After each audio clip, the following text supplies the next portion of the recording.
మరి నచ్చిందా మీకు సినిమా ఇండస్ట్రీ ఎక్స్పీరియన్స్ అది? మొదట్లో నచ్చలేదనే చెప్పాలి. తర్వాత రాను రాను ఇంకా ఫ్యామిలీ అంతా నా కోసం అని షిఫ్ట్ అయిపోయి వాళ్ళు ఇబ్బందులు పడుతున్నప్పుడు లేదు వీళ్ళందరి కోసమన్నా నేను ఇష్టపడి చేయాలని అలాగా కాంప్రమైజ్ అయిపోయి చేసినవే. చాలామంది నటీమణులు ఈ మధ్య కాలంలో నేను కలుస్తున్నవారు నాకు యాక్చువల్లీ అప్పుడు ఇష్టం లేదు కానీ పరిస్థితుల ప్రభావం, ఆర్థిక పరిస్థితులను కూడా చెప్పారు. మీకు అటువంటి ఇబ్బందులు వచ్చాయి? ఆర్థిక పరిస్థితుల వల్లనే కదా, మరి మేము చాలా మిడిల్ క్లాస్, మరి లోయర్ మిడిల్ క్లాస్ అని చెప్పలేము, అప్పర్ మిడిల్ క్లాస్ అని చెప్పలేము, వయా మీడియా మిడిల్ క్లాస్. నాన్న ఒక ప్రొడ్యూసర్ని నమ్మి మీ అమ్మాయికి హీరోయిన్ ఛాన్స్ ఇస్తామంటే మెడ్రాస్ షిఫ్ట్ అయిపోయారు. షిఫ్ట్ అయిపోయిన తర్వాత ఆ ఛాన్స్ నాకు కొన్ని కారణాల వల్ల రాలేదు. అయ్యో, రానప్పుడు ఇంకేం చేయాలి, ఇంతమందితో వచ్చిన క్యారెక్టర్స్ చేసుకుంటూ పోదామని ఒక గైడెన్స్ లేకుండా, ఒక గాడ్ ఫాదర్ అనేవారు లేకుండా ఏ క్యారెక్టర్ వస్తే ఆ క్యారెక్టర్ చేశా. ఫ్యామిలీ గెట్ ఆన్ అవ్వాలి ఫస్ట్. కానీ నిజానికి మీరు కథానాయికగానే మొదలు పెట్టారు కదా? అవును, ఈ పోరాట మార్పు కోసం కథానాయిక. అవును, బట్ ఆ తర్వాత మీరు అనేది హీరోయిన్ క్యారెక్టర్స్ రాలేదు, ఏమీ రాలేదు. ఆ సినిమా ఏదైతే వస్తుందనుకున్నానో అది పోయింది. ఆ సినిమా టైంలో ఈ పోరాట మార్పు కోసం సినిమా టైంలో సాంగ్స్ కోసం విజయ గార్డెన్స్కి వెళ్ళినప్పుడు ఆ ప్రొడ్యూసర్స్ చూడడము, హీరోయిన్ ఛాన్స్ ఇస్తామనడము, మెయిన్ క్యారెక్టర్ వాళ్ళు ఇవ్వకపోవడం, మెట్రా షిఫ్ట్ చేసి. అదే టైంలో నానా మలయాళం మ్యాగజైన్ వాళ్ళు నన్ను చూసి బాగుంది అమ్మాయి మలయాళానికి హీరోయిన్గా పనికి వస్తుంది అనేసి వాళ్ళు నానా మ్యాగజైన్లో ఇంటర్వ్యూ తీసుకోవడము, అలాగా మలయాళం మూవీస్కి వెళ్ళడం జరిగిందనమాట.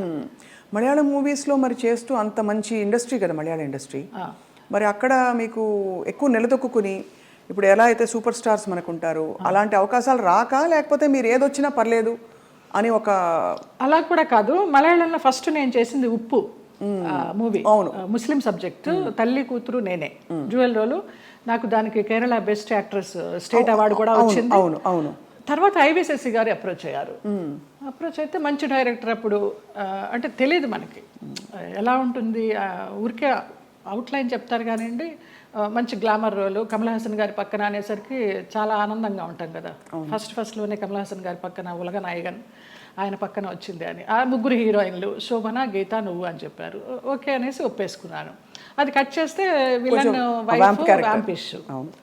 దాని తర్వాత రామానాయుడు గారు ఇంద్రుడు చంద్రుడిలో కమల్ హాసన్ గారి సెక్రటరీగా ఎవరు బాగుంటారంటే కమల్ హాసన్ గారు నన్ను రికమెండ్ చేశారు. ఆ అమ్మాయి ఎవరో చేసింది జయలలిత, చాలా బాగుంది, ఆ అమ్మాయిని పెట్టండి అని. అలాగే ఇంద్రుడు చంద్రుడిలో కూడా ఒక టైప్ ఆఫ్ వ్యాంప్. అలా కంటిన్యూ అయిపోయినాయి. కానీ శృతిలయల్లో ఒక పాంచాలి క్యారెక్టర్ కానీ, రాజశేఖర్ని మాయ చేసి అతని చేత ప్రోగ్రామ్స్ ఇప్పించి కమిషన్లు అవి తీసుకుని ఆ టచ్ ఉన్నవే వచ్చినాయి అన్నీ నాకు. ఒకలా చూస్తే దానికి ఒక ప్రత్యేక స్థానం ఉంది, అదేం తక్కువని కాదు. కానీ కాదు, అప్పట్లో కాలంలో ఎల్ విజయలక్ష్మి గారు వాళ్ళు ఎంత బాగా చేసేవారు అది. కానీ అది స్వర్ణయుగం, దానికి తగ్గట్టుగా వాళ్ళు అంత ఎలివేట్ అయ్యారు. ఇక కొంచెం రాను వెండి యుగాలు, ఈ రాగి యుగాలు ఇవన్నీ వచ్చేసరికి అప్పుడు వాళ్ళు డాన్సర్స్ చేసిన, వ్యాంప్ చేసిన, హీరోయిన్స్ చేశారు, అన్నీ చేశారు. ఆ డైరెక్టర్స్ అంత క్రియేటివిటీ ఉన్న డైరెక్టర్స్. ఇప్పుడు వాళ్ళు కాదని చెప్పడం లేదు, వాళ్ళు ధైర్యం చేసి అన్ని రకాల క్యారెక్టర్లు ఇచ్చేవారు ఒక ఆర్టిస్ట్కి. గిరిజ గారు మామూలుగా కమెడియన్ చేసి నాగేశ్వరరావు గారి పక్కన హీరోయిన్ చేయలేదా? అలా మా తరానికి వచ్చేసరికి వ్యాంప్ అంటే వ్యాంపే, చెల్లెలంటే చెల్లెలే, అలాగైపోయింది. సరే ఏదో ఒకటి, మనకి కళారంగం మనల్ని ఆదరించింది, అభిమానంగా పిలుస్తున్నారు, మన కుటుంబాన్ని పోషిస్తోంది అనే ఒక సద్బుద్ధితోనూ ఒక మంచితనంతోనే అలా గెట్ ఆన్ అవుట్ వచ్చి, అంటే దాదాపు జీవితం నిర్ణయించిన విషయాలని మీరు స్వీకరిస్తూ ఒక నదిలా ప్రవహిస్తూ వచ్చేసారు. అంతే. అది కొంచెం మెచ్యూరిటీ వచ్చిన తర్వాత ఇంకా ఇది కర్మ సిద్ధాంతాన్ని నమ్మడం అలవాటు చేసుకున్న తర్వాత మనకి ఏది ప్రాప్తమో అదే, ఏది రావాలో అదే వస్తుంది, ఎప్పుడు రావాలో అప్పుడే వస్తుంది అన్న తర్వాత మనసుకి చాలా ప్రశాంతంగా హాయిగా ఉంది. ఇంత అందమైన జయలలిత గారు అప్పుడు ఒక అమ్మాయి, అఫ్కోర్స్ నాన్నగారికి పరిచయాలు ఉన్నప్పటికీ కూడా ప్రతి చోటికి నాన్నగారు రాలేరు కదా, మీ రక్షణ మీరు ఎలా చేసుకున్నారు? చుట్టూ ఉంటే మగ ప్రపంచం, అండ్ మగ ప్రపంచం వచ్చి మిమ్మల్ని పలకరించలేదు, ట్రై చేయలేదంటే ఎవరు నమ్మరు. అవును, అంటే అది జగమెరిగిన సత్యం. అలా అని వాళ్ళని ఏం అండలేదు. బట్ ఈ ప్రపంచంలో ఎలా మీరు మిమ్మల్ని మీరు కాపాడుకున్నారు? కాపాడుకున్నాను అంటే కాపాడుకోలేదనే చెప్పాలి. కాపాడుకోలేదు, ఎందుకు అబద్ధం చెప్పడం. పరిస్థితులకు అనుగుణంగా వెళ్ళాను, అందువల్ల నేను పెద్ద ఇబ్బందులు ఏమీ ఎదుర్కోలేదు. కొంచెం ఫ్రెండ్లీగానే మూవ్ అవుతూ, నవ్వేస్తూ. అది వరకు ల్యాండ్లైన్లు ఉండేవి, ఫోన్లు, ల్యాండ్లైన్ తీసి పక్కన పెట్టేసేవాళ్ళం. అవుట్డోర్ వెళ్తే తలుపులు కొట్టేవారు. ఒక ఆర్టిస్ట్ అయితే నువ్వు తలుపు తీస్తావా లేకపోతే నేను ఇక్కడ ఊరేసుకొని చచ్చిపోనా అని అడిగాడు. పెద్ద ఆర్టిస్టా? పెద్ద ఆర్టిస్టే ఒక కాలంలో.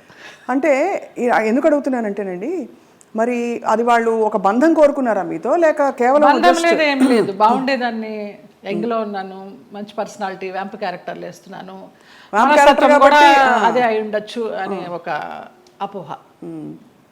ఎలా తప్పించుకున్నారు? కొన్ని తప్పించుకున్నాను, కొన్ని తప్పించుకోలేకపోయాను. తప్పలేదు. అంటే మీరు నిర్ణయం తీసుకుని ఎవరైనా ఒక నిర్ణయం తీసుకుని ఇలా ఉండాలని ఉంటే అది వాళ్ళ ఇష్టం, అది కానీ అయిష్టంగా బలవంతంగా గనక ఏ పరిస్థితిలోకి వెళ్ళినా కూడా అది బడి కావచ్చు, ఇంకోటి కావచ్చు, ఇటువంటి ఒక చాలా కష్టం కదండి. ఒకసారి అలాగే ఒక డైరెక్టర్ని రిజెక్ట్ చేశాను అనేసి అతను ఆ క్యారెక్టర్ కట్ చేసి పంపించేశారు. పర్లేదు అనుకున్నాను. అలా కూడా జరిగిన సందర్భాలు. ఆ రోజుల్లో ఎలా ఉండేది జయలలిత గారు మీకు? అంటే మనసులో ఇలా జరుగుతోందని ముందే తెలుసా?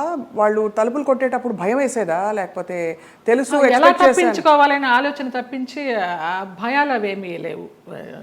తలుపులు బద్దలు కట్టలేరు. మన్నాడు ఏమన్నా అడిగినప్పుడు ఏదో దాటేస్తాం, ఏదో ఒక రీజన్ చెప్తాం. అవునా నిద్ర పట్టేసింది, ఫోన్ వినిపించలేదనో, తలుపు చప్పుడు వినిపించలేదనో, ఇలాగే మేనేజ్ చేసుకుంటూ కొన్ని తప్పించుకుంటూ, కొన్ని తప్పించుకోలేక, కొన్ని తప్పనిసరిగా. కష్టం, చాలా కష్టం. అయితే కష్టమని అనుకోలేదు.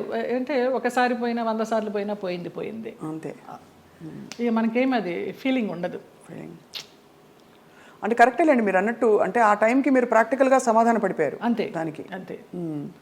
ఒకటే ఏమో, నా వాళ్ళు బాగుండాలి, ఎలాగో వచ్చాను, నేను చెడిపోతే చెడిపోయాను, నా వాళ్ళు బాగుండాలి, అంతే.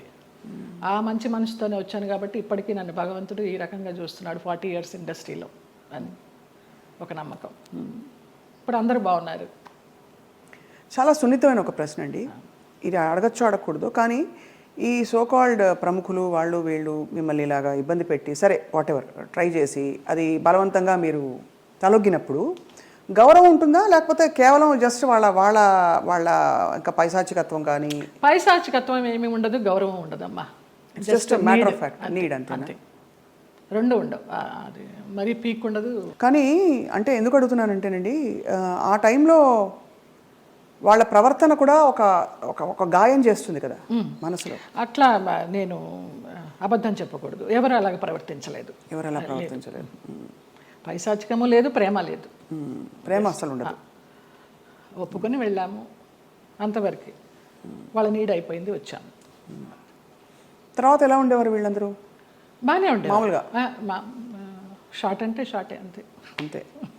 సో అది అలాగా ఒక ప్రొఫెషనల్ సిస్టంలో దాదాపు ప్రతి హీరోయిన్కి, ప్రతి అందమైన నటికి ఇది సర్వసాధారణమైపోయిన పరిస్థితులు వచ్చాయి అనే ఒక బాధతో తప్ప మరీ మిమ్మల్ని ప్రోబ్ చేసి ఇబ్బంది పెట్టాలని కాదు జయలలిత గారు. అయ్యో లేదమ్మా.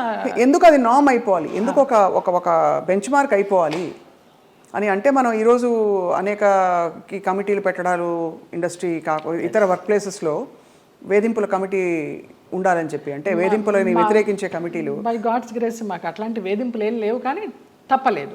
అంటే అది కరెక్టే. అంటే వేధింపులు లేకపోయినా ఒక పాయింట్లో మీరు ఎస్ చెప్పకపోతే మీకు అవకాశాలు తగ్గిస్తాం అన్నది ఒక వేధింపే కదా. అవును.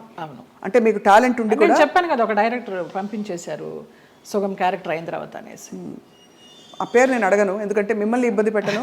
వారు గనక ఇంకా ఉండుంటే గనక ఇంకా ఇబ్బంది పెట్టను. లేరు, పోయినారా?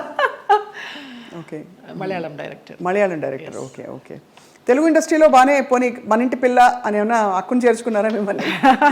ఇక్కడ కూడా ఇదేనా? అక్కున చేర్చుకోలేదు, చీకొట్టలేదు. రైట్.